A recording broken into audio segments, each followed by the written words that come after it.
Barry Shitpeas. Mate, you rapist! What about Barry?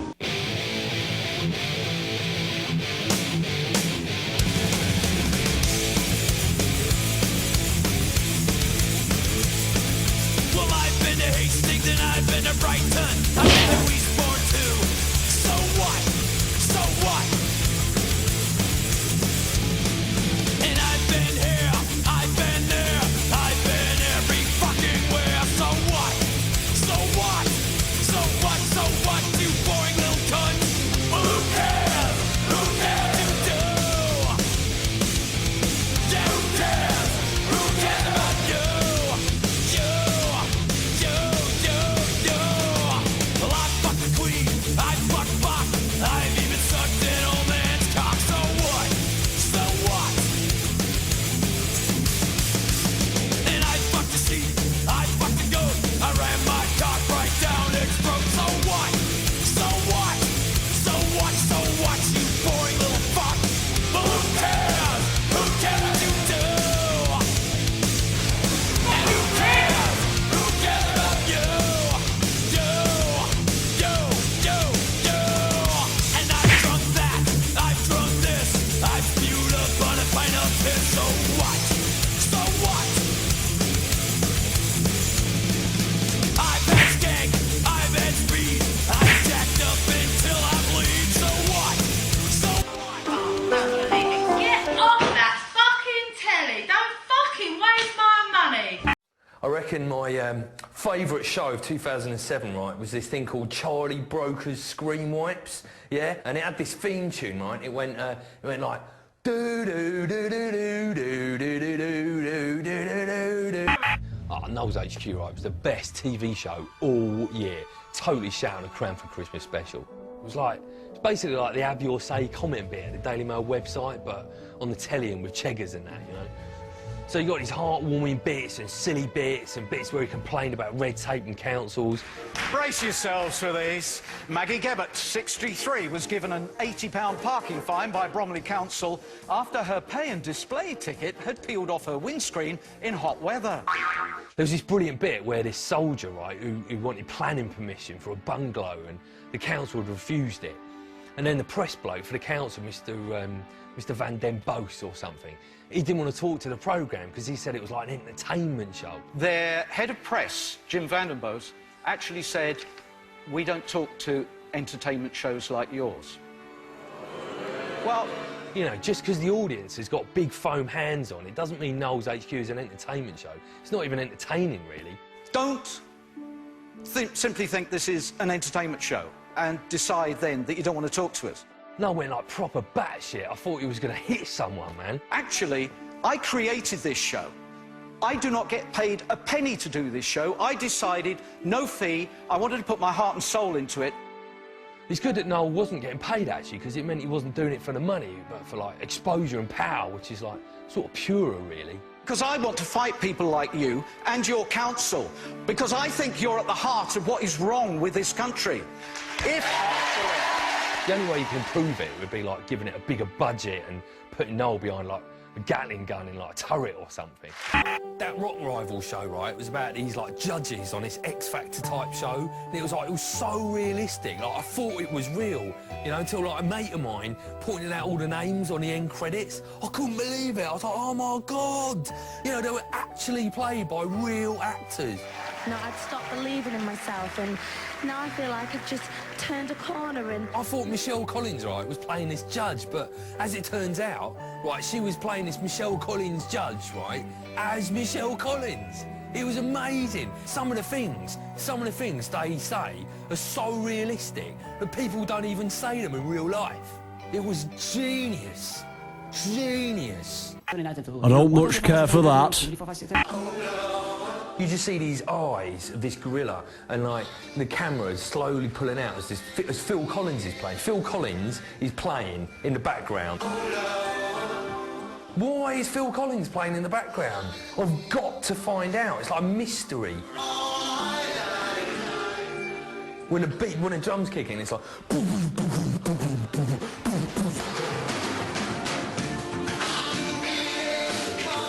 It's genius.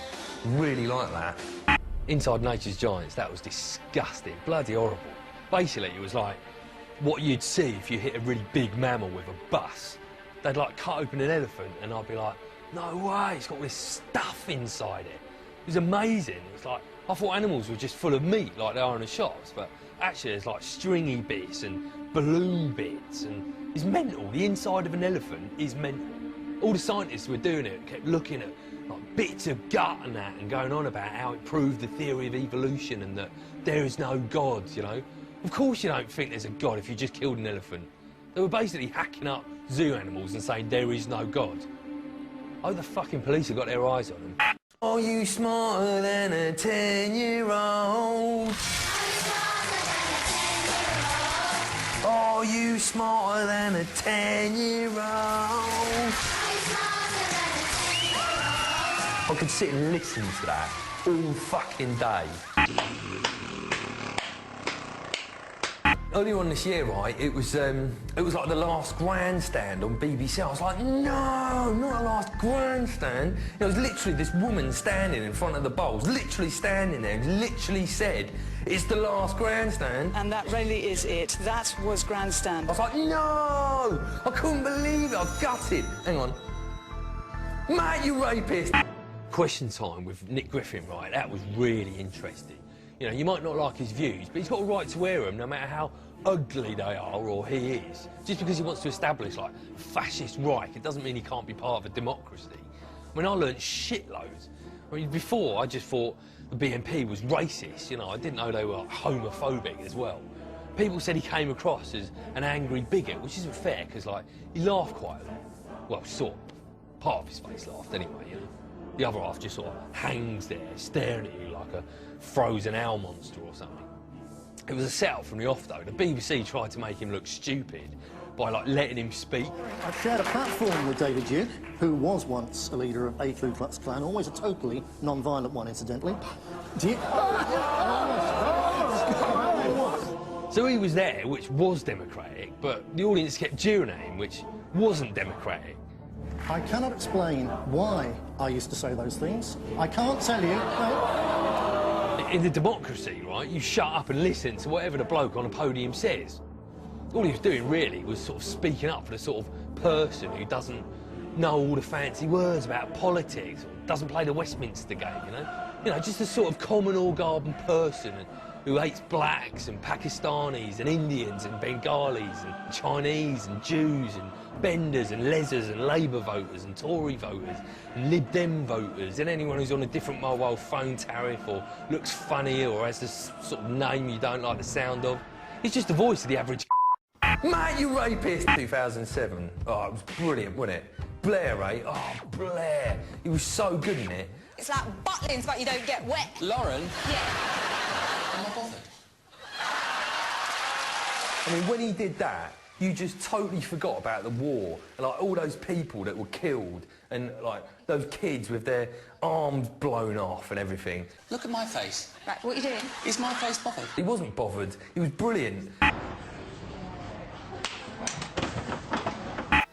I reckon my favourite programme of the year, right, was probably that ITV2 thing with, like, all those celebrities on an aeroplane. Celeb Air or something like that, I think it was called. Like, you actually got to see how, like, Chico coped with, like, being on a plane serving peanuts and looking at luggage and stuff. It was fucking genius. It was like the actual Chico. Every time the plane took off, I was praying that it wasn't going to crash. Like, literally, on my knees, praying. Like, no, God, don't you dare kill that aeroplane. I don't think the nation could cope without this show. You know, actually, if they had crashed, I think, you know, they could have kept the cameras running and, you know, filmed everyone lying around dead in the field with all the bodies going all mushy, and it might have even been better. Oh, Kerry Katona on this morning, eh? That was hilarious. Just because he was, like, in a girl band and did those Iceland ads, I reckon I've got every right to put all human decency aside and just sit around and laugh at any bad thing that happens to her. Watching her, slurring her words and being all confused, I'll piss myself. You!